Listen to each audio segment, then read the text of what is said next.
Central Texas. Welcome to Kids Community Connections. I'm Phyllis Jones, your host, and I want to tell everybody Happy New Year. And I want to remind you that as you celebrate Happy New Year, remember that is an African-American holiday that kicks off the year. Just in case you did not know. I just want to let you know that you kicked off your year with a celebrated an African-American holiday. You know, because I want you to know as you walk into the year you are. But I also want to tell you something about 2020 that you need to remember. 2020 is a different year, as we all know. But when you write letters, when you pay your bills, when you do anything, for this year, you have to put 2020. Because if you just put 20, then someone can attach some other numbers to it and make it something different. Because remember, the tradition is you would put 1, 4, 19. You did that. And 19, well, you couldn't put nothing behind it because everybody knew that was the last two numbers. But remember, with 20, there's 2020. So for this year, you have to put 2020. Well, you don't have to if you want somebody to mess you up. But if you want to stay straight, remember, you have to write the entire 2020 for the whole year. Not for a part of it, but for the whole year. Because, you know, there's always some idiot out there talking about something or trying to do something, and you don't want to get caught up. So, you know, at the end of the year, talking to some men, and the connection is we're talking about the misconnection, because there's a distinct misconnection in our black men. And that misconnection is causing some issues in the community. As far as the police shootings, as far as little kids doing some crazy stuff, you know, and then it's gotten to where you've got some men that are saying those kids. And the worst thing I think an African-American man could say about a young African-American is those kids, because those young men are your young men. Because as we know, the generation you are in right now, you're responsible for the one after you. So, yes, that 10-year generation after you, you're responsible for them. So if you leave them and they get left behind, then there's a traveling thing on down the road till we end up with a mess. So I have two men. I have John Crow. John Crow's in the building. And I have Dominique. Hey, what's up, baby? Oh, wait a minute, hold on. I'm going to get her. You got Dominique Suge Knight. That is never going to leave me. And you know what? These two men are more than friends.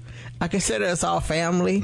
And because, you know what? We could call each other and say 2 words and go into action. Mm-hmm. We actually can. We could say 2 words and it'd be like, okay, where? What time?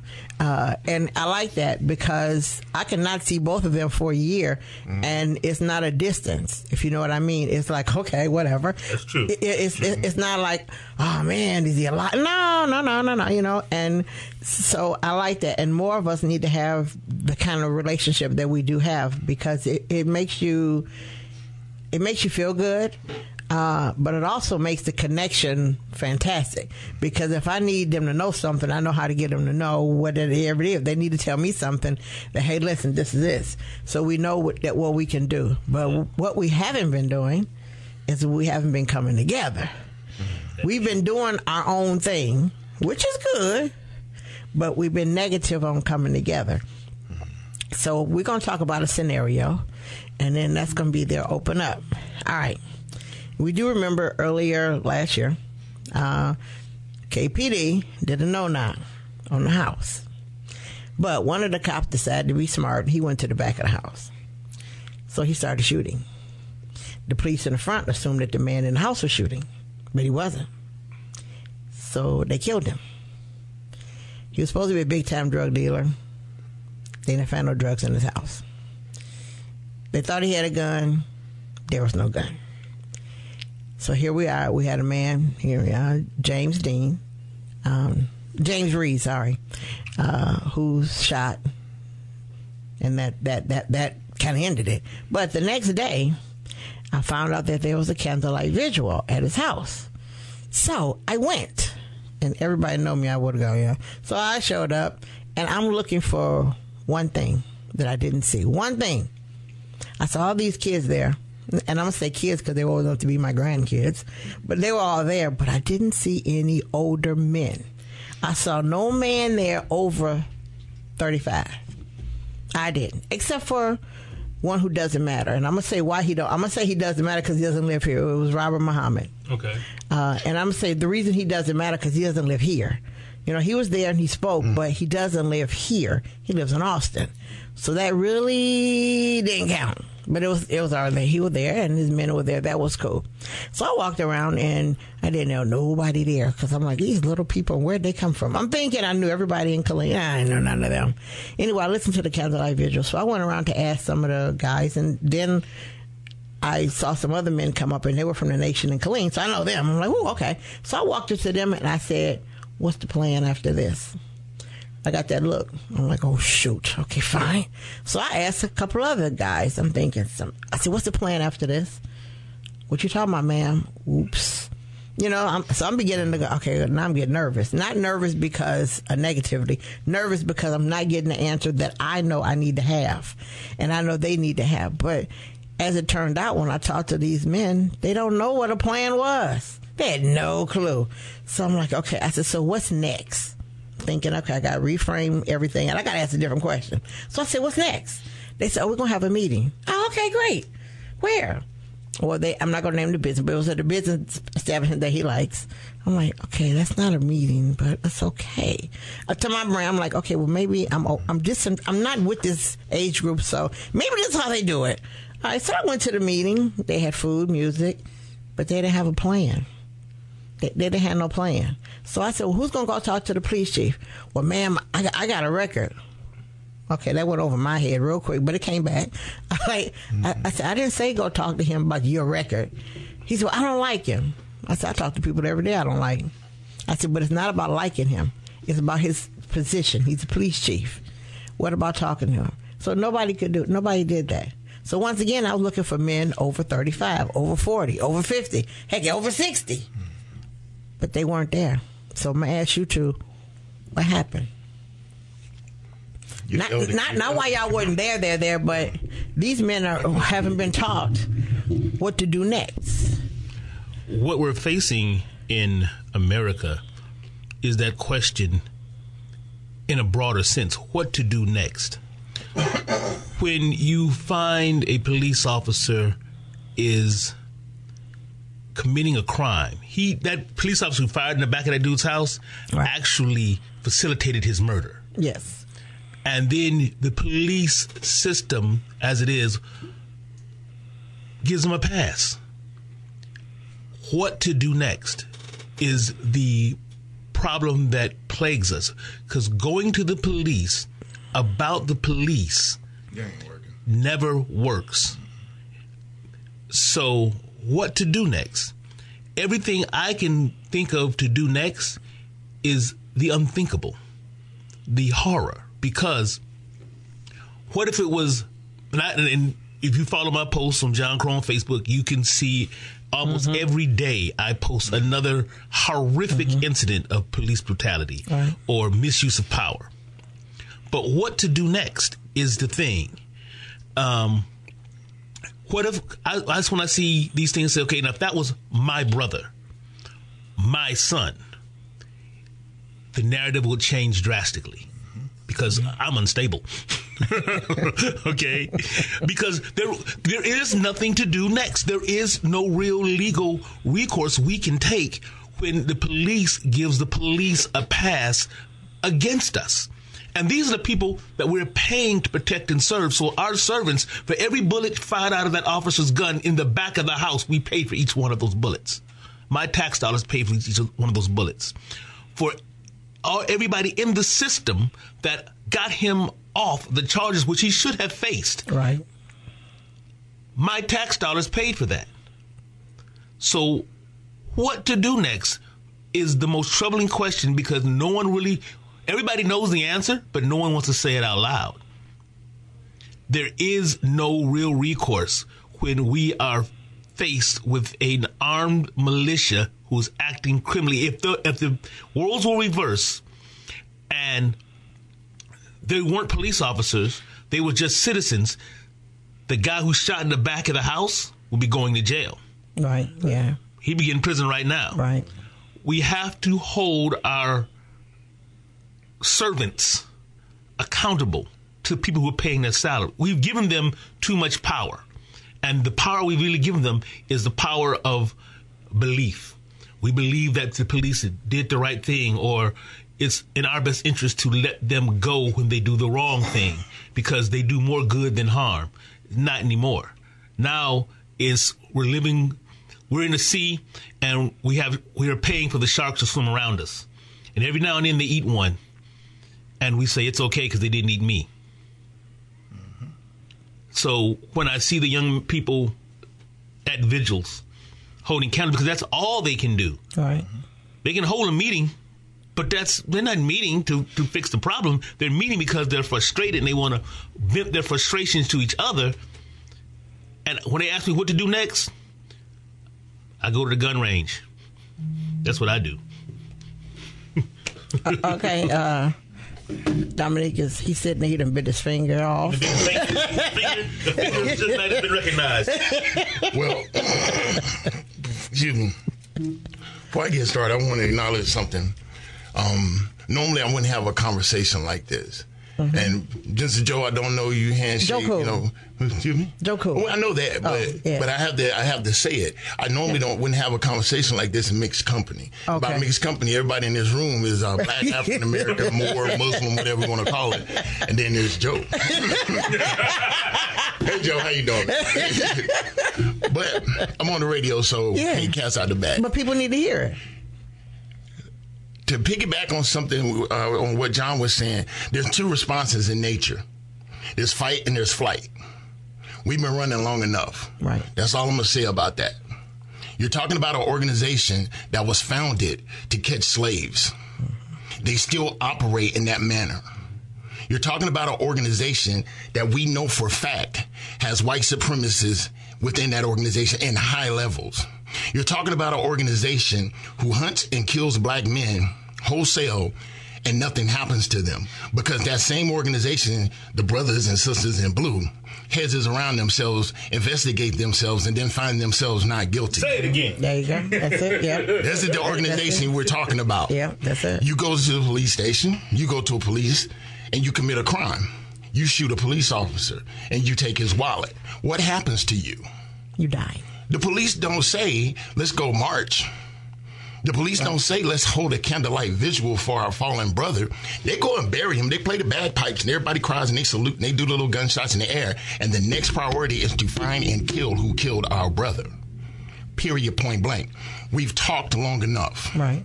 We've gone and we've held meetings. Mm-hmm. And the thing that always makes me laugh, and it's a sad laugh, when you see these town hall meetings, and I'm holding my quote fingers for anybody out there, you see the police officers and everything, they're all sitting there and they're just quiet. They got their little notepad in there. Why? Because they prepare for this. They practice for this. This is what we're going to do in case this happens. Mm-hmm. And then we come up there and we get on the microphone and we yell, we shout, we holler, we threat, we do all this stuff. We pray, we cry, everything else. And then we leave and we feel like something was done. And they do their little papers. All right, good show. And they go back to business. Yeah. Now, if those same people did what some of these little peasant farmers in Vietnam did, say it again, when the United States showed up on their ground, if these same people did what some of these little goat herders in Iraq did when the United States and Russia showed up on the ground with the most advanced army the world has ever seen, got took out by goat farmers on the back of Toyota pickup trucks. The most advanced army ever seen got took out by little Viet Cong with rice cutters and baby bombs. When you are ready to die for your principle, you are not going to be defeated by an army that sends paid soldiers to come at you. We are not ready to die for our principles. This is serious. This is deadly serious. We are not getting action. We're not getting response. These brothers and sisters are dying, and these police officers are on film. Yep. We're gonna all wish all get cameras. Got cameras. Now what? They cut them off. And when they are left on, they go to court. No, we didn't find nothing wrong. Said the police chief who investigated the police. Right. And had their little whatever team. So now what do you do? To me, I would say for us, and to me, every generation has a job. Each generation has a job to do. When something happened, each generation has a job. And they do. Mm-hmm. And I'll say when Brian and them organized that march, mm-hmm. Okay, I was at a meeting and I didn't know nothing about the march until somebody told me. I'm like, what? So then I learned that they're having a problem with the march. Okay, so me. You got to go ask the people that you're marching against for a piece of paper that you got to pay for, and they can tell you where you can march, when you can march, how long you can march. That ain't no protest march. I know, but that's a parade. Yeah, that's a parade. That's a parade. But I was going to say, what's that? The 4K runs. Yeah, the little runs you do to raise money. Yeah. That's what that is. So what? It's a parade. It's a parade. It's a parade. So when I found out about them and that they were about their meeting and all that, I'm like, okay, I need to go. I said, but wait, hold up. I need to get my older, who has a job to do. He's older than me. So I called a man who's older than me. I'm like, hey, these kids are trying to do a parade, a march. I said, I said, and the police department and the city is giving them a hard time. What? So I explained it all to him. He go, okay, Phyllis, all right. Wait a minute. Wait. Yes. The people you're marching against gave them a hard time? Yes. What? So yes, they gave them a hard time. So my question really is... They even brought up the fact that one of them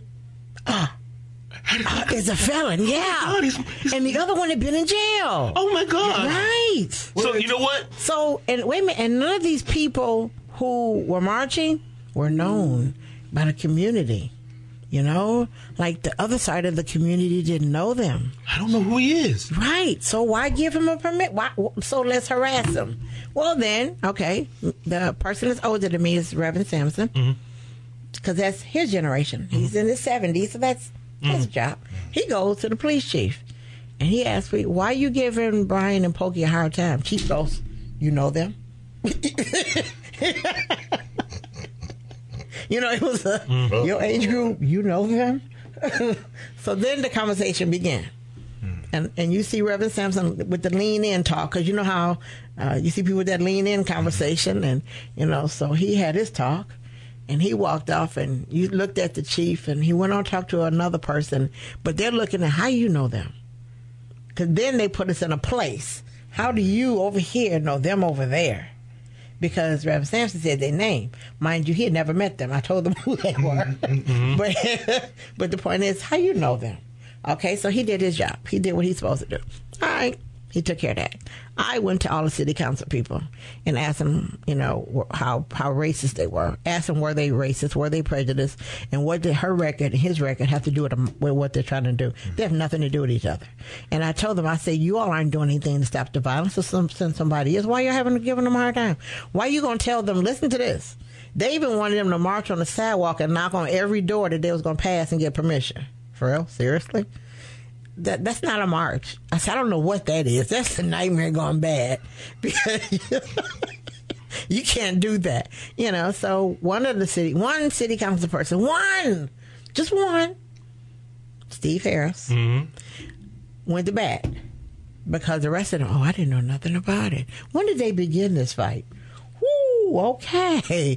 They've been doing it for a month. Deliberate ignorance and conscientious stupidity. So I'm just saying. It sounds like death by 1,000 needles. If I can't, because now we're in a situation where, you know, this is really, when you go back, you mentioned the 60s. First of all, we started this talk, and one thing I've learned, and I forgot, one thing I learned when you sit down and speak, people give you your credentials. Right. So let me give you a little bit about me. You all know. Yeah. I was born in Tuskegee, Alabama. I was born at the Tuskegee Institute that Booker T. Washington built. I was born at John Andrew Hospital or Tuskegee Institute, where the Tuskegee syphilis experiment was done. 2 weeks after the experiment ended. I was raised in Montgomery, Alabama, right off Oak Street. Fairview, Carver High, Wolverine for life, baby, what? Ready to go, hey, Carver High. Anyway, West Montgomery, Alabama. I listened to the marches all my life. Right. I'm talking about the people that were directly involved. There's several things that you never hear in these narratives. One, not everybody marched. Right. Not everybody. When I say everybody, I'm talking about the black folks. Right. Not everybody was in support of the march. Right. All right. So that narrative doesn't change. Anytime there's a fight, there's always going to be black folks that go, well, the shuffling Negroes. These officers really, he's got to protect his life. It's always that. Right. But again, going back to the credentials. So I grew up seeing this stuff and hearing this stuff all my life and everything like that. This is what, has galvanized me and made me ready all my life for this. there's a key thing, like you said, you have to have every layer of the community represented as far as the age groups. Right. But there's one thing that we're going back to what, why the black men weren't there. I can tell you, because we know where this is going to go. Right. We've seen what happens when we stick our neck out, and we've been taught by the community that we're not going to get supported all the time. Mm-hmm. I'm not saying there's some that don't. Right. But remember the brother, it was a viral video that went around a couple months ago. Brother went to a hair studio or whatever, a hair a nail salon. And he threw the brick through the window. Right. And I had females talking to me about that. Oh, that was stupid. That was dumb, blah, blah, blah. He shouldn't have did that. That's why he deserved to go to jail, blah, blah, blah. I said, no, he planned that. Pay attention to what he said. Did you hear anything he said? Oh, you saw the brick go through the window. He said he went there multiple times to talk to those people. Right. And the condition didn't change. And he just said, hell, damn, I'll stand by myself. Right. And that's pretty much what he did. Right. And, throwing the brick through the window, I agree. I done talked to you. I've asked you to respect my women, and you're not doing it. Guess what? Now you're going to see the side of me that I've been trying to keep from you. Right. Now, he didn't attack any one person, but the sad part was the very next day, there was boards over that window, and that place was packed with black women. Of course. So they just taught him, they just told him exactly what was going to happen without saying a word to him. Right. So when you see a situation like that, and you see black men, me in particular, I get it. Some people have to grieve. So I respect that. You have to go, you want to go ahead and hold a candlelight vigil, cool, great. For me, that doesn't do anything for me. Right. That's why I don't go to those. Okay, you want to do something. You want to do something. A march, for me, again, that worked in the 60s, but the game has changed. Yes, it has. Marching in the street, you see what they did. Again, they're about 1,000 needles. Every time they tried to make it do something, there was a little pinprick here till the air was just deflated. And I think I saw like a clip. It was like 50 people march? They had because most everybody met them at the community. You know what I'm saying? Like 50 people march. Wait a minute, out of everybody who did what you just said, I'll be there. Yeah, I'm gonna be there. Yeah, right. Mm-hmm. But again, because we know that a march is not going to accomplish anything in and of itself. It drew attention to the struggle of what we were going to back then, when you had 2 television stations on and the world was fixated on what was going on in little old Montgomery, Alabama. So the march brought attention, but that strategy changed. You got 3,000 TV stations right now, and don't nobody give a damn about black folks. Excuse me. Can I say that? You did. I already said it. Anyway. That's $3,000 right there. But what I'm saying is nobody gives a damn about black. When I say nobody, I'm talking about I even see it amongst us. Yeah. If we don't care, how can you expect to go stand in front of somebody who has openly shown you for thousands of years they hate you, but they want what you have?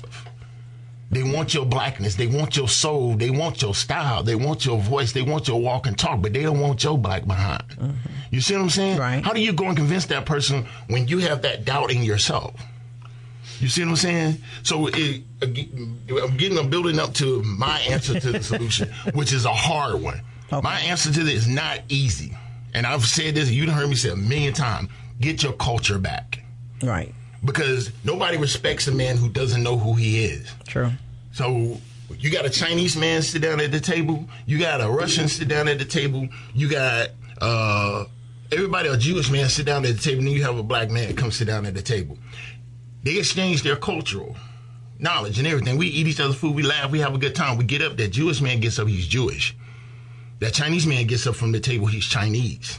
The other person get up, they're whoever they were. Black man gets up wanting to be Jewish.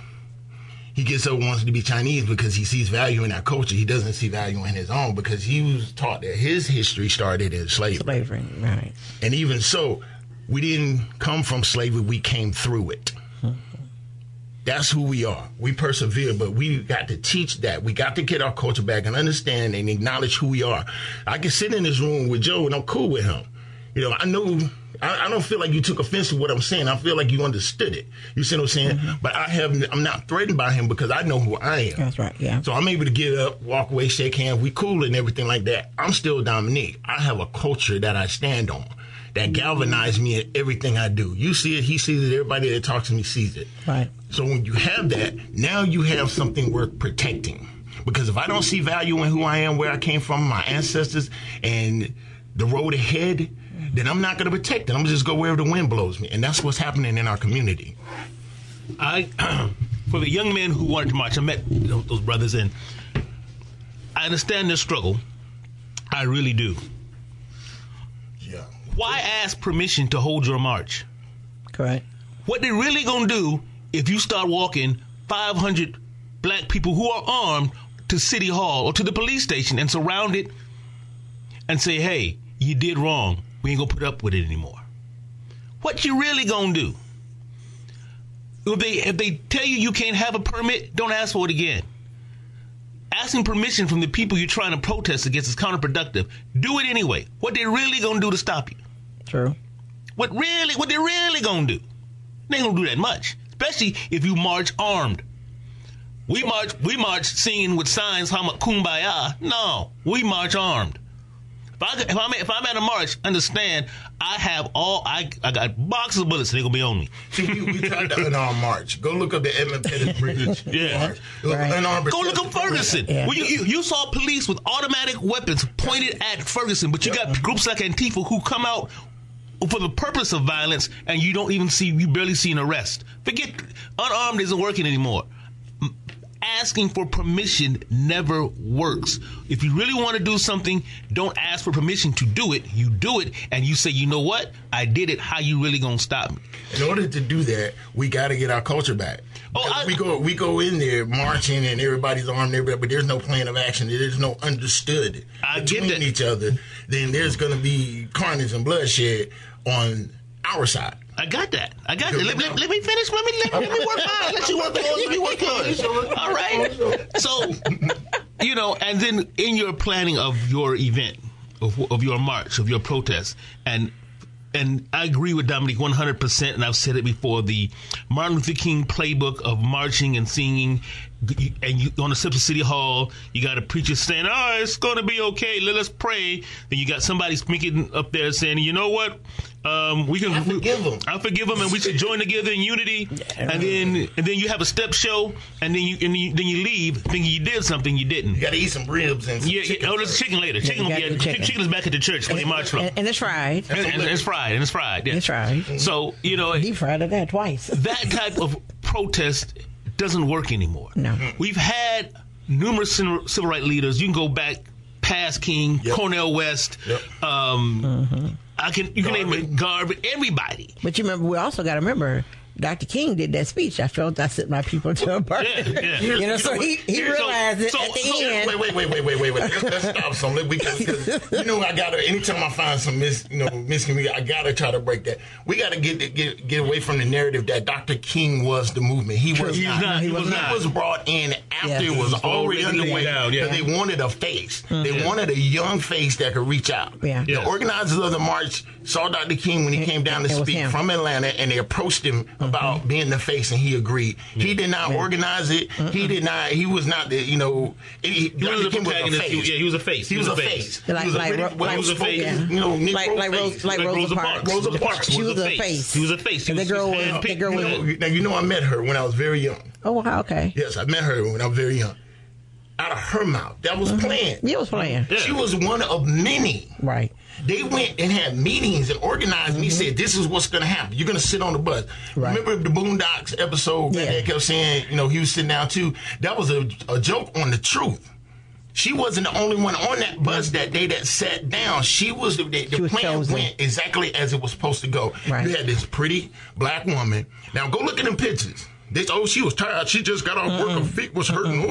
No, she was in her Sunday best. She was planned. It was planned. Yes. It was planned. And she went peacefully. And the cameras were on it, and here it is. So back to the original debate. We need to have. What are we going to do? Okay, because right now, what are you really going to do? But our young men, when they try to do something, with the young people, like the thing we did like last year, whatever. Yeah, we need to get that going on a regular because the young people need to come and be able to sit with the older people and talk without judgment. Yes, that's one thing we that's another problem. I'll ask him. Can we do it there? Okay. Yeah. There's a problem right there when you say the young men in the university. Oh, yeah, that's good. Yeah. But with young people and the old people, the older people are talking, the problem is the young people don't feel like they have a space to speak freely. True. And the problem with the older people is we don't know how to counsel them. We don't know. We don't have that ability. When I sat there in that group, when we were talking to, I'm watching all these old folks getting up and pontificate.